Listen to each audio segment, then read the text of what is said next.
ব্যাপারটা কেমন আপনি ভাবেন একবার, যে আপনি রাশিয়াকে উড়াই দিচ্ছেন অথবা রাশিয়াকে আপনি দখল করে নিয়েছেন বা রাশিয়ার সার্বভৌমত্ব হুমকির মুখে পড়ছে, খুবই গুরুত্বপূর্ণ স্থাপনাগুলোকে আপনি দখলের টার্গেট করছেন।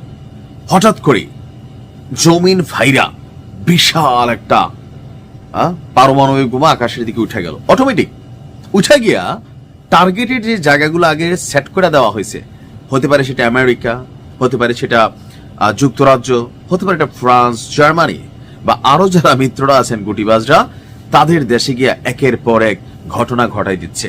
কারণ মেশিনটা টের পেয়ে গেছে তার যে স্রষ্টা অর্থাৎ রাশিয়া বিপদের মুখে আছে, হুমকির মুখে আছে। আর এটা তখনই হবে যখন রাশিয়া সম্পূর্ণ দখল হয়ে যাবে, শত্রুরা রাশিয়াকে কন্ট্রোল করতে চাইবে, ঠিক তখনই নিজ থেকে স্বয়ংক্রিয়ভাবে কোন রকম নির্দেশনা ছাড়া, সুইচ টিপা ছাড়া এটা আসমানে উঠবে, এটার গন্তব্যে পৌঁছে যাবে একের পর এক পারমাণবিক মিসাইল। এজ এ রেজাল্ট কি হবে? সারা বিশ্ব জুড়ে কোটি কোটি মানুষ মুহূর্তের মধ্যে নাই হয়ে যাবে। কেন রাশিয়া এই মেশিন বানাইলো আর আলোচনায় কেন আসছে? পুতিনকে তুলে নেওয়ার জন্য যুক্তরাজ্য মনে করছে এটা প্ল্যান করা দরকার। অন্যদিকে পশ্চিমারা মনে করছে বাবা পুতিনকে সাইজ করতে হবে, ইউক্রেন যুদ্ধ তো কোনোভাবে হচ্ছে না।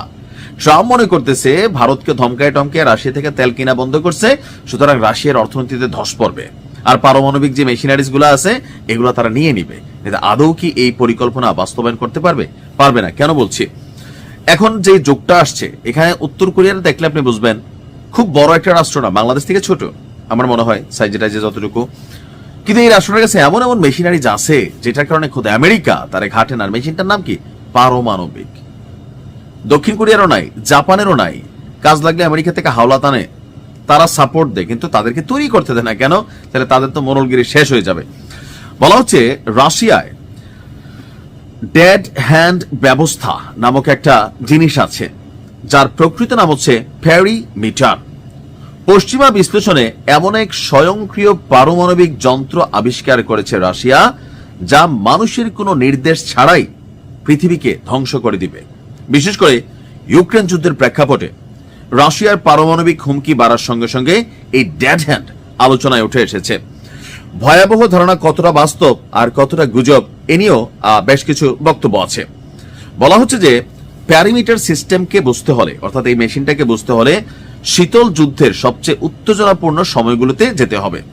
1970 এবং 80-র দশকে যুক্তরাষ্ট্র এবং তৎকালীন সোভিয়েত ইউনিয়ন, অর্থাৎ আজকের দিনের ইউক্রেনে কিন্তু সোভিয়েত ইউনিয়নের পার্ট ছিল। তারপর হচ্ছে ডেনমার্ক, সুইডেন, অনেকগুলো রাষ্ট্র এখন আছে, কাজাকিস্তান, আজারবাইজান, মানে কি কি জানি রাষ্ট্রগুলো আছে, এগুলা সোভিয়েত ইউনিয়নের মধ্যে ছিল।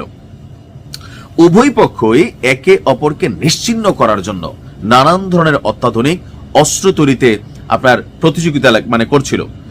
ওই সময় সোভিয়েত নেতৃত্বের মধ্যে একটা গভীর আশঙ্কা জন্ম নেয়, তা হলো যুক্তরাষ্ট্র যদি হঠাৎ নিখুঁত ডিক্যাপিটেশন স্ট্রাইক চালায়, অর্থাৎ পারমাণবিক হামলা করে, যাতে সোভিয়েত ইউনিয়নের রাজনৈতিক, সামরিক, কমান্ড সেন্টার এবং যোগাযোগ ব্যবস্থাগুলোকে একযোগে ধ্বংস করে দেয়, তাহলে তো যুক্তরাষ্ট্রের বিরুদ্ধে আর পাল্টা সুযোগ নেওয়ার, হামলা করার বা অভিযান চালানোর ব্যবস্থা থাকবে না। এই ভয় থেকে তৎকালীন প্রেক্ষাপটে সোভিয়েত ইউনিয়ন এমন একটি ব্যাকআপ ব্যবস্থার পরিকল্পনা করে যে, ধরেন রাশিয়াতে কেউ নাই, পুতিনকে ধরে নিয়ে গেছে, সামরিক অফিসাররা মরে গেছে, মানে টোটাল রাশিয়াকে লিড করবে কেউই নাই। এমন অবস্থায় যেন পারমাণবিক প্রতিশোধ নিশ্চিত করতে পারে, সেই পরিকল্পনার ফলে ছিল এই পেরিমিটার।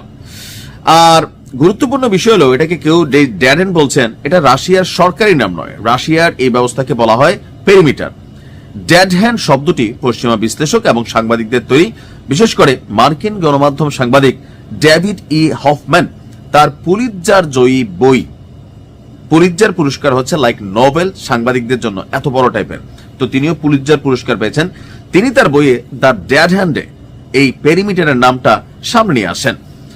আর এখান থেকে যেটা শিক্ষণীয়, যে এটা নিজে নিজে চিন্তা করে কোনো ঘটনা ঘটাবে তা না, এটা হচ্ছে মূলত একটা ফেইল ডেডলি ব্যাকআপ কমান্ড এবং কন্ট্রোল সিস্টেম। এর মূল উদ্দেশ্য হচ্ছে একটাই, সব প্রচলিত যোগাযোগ ব্যবস্থা যখন ধ্বংস হয়ে যাবে, প্রচলিত যা আছে সব ধ্বংস হয়ে গেলে যেন রাশিয়ার পারমাণবিক অ্যাকশনটা প্রতিশোধের জন্য নিতে পারে। একাধিক সফল পরীক্ষা কিন্তু করা হয়েছে সেই 1985 সালে। আর এরপর ধাপে ধাপে আসার পরে, পুতিন কাকু বসার পরে বিশ্ব যতটা আপডেট হয়েছে এটার ভার্সনে ততটাই প্রযুক্তিকে কানেক্ট করা হয়েছে। বুঝতে পারছেন কেন রাশিয়ার সাথে লড়াই লাগাটা কষ্টকর। কি আছে আমাদের কাছে লড়াই করবেন? পারমাণবিক অস্ত্র যারাই বানাচ্ছে তারা এরকম ডেড হ্যান্ড, রাশিয়াটা সবচেয়ে বড়, বাট এটার কাছাকাছি তো নিশ্চয় অনেকেই বানাচ্ছে। এগুলাই হচ্ছে বড় বড় রাষ্ট্রগুলোর শক্তির মূল ভিত্তি। আমরাও চাই আমাদের দেশে একদিন এরকম মেশিনারিজ তৈরি হোক। ভালো থাকুন।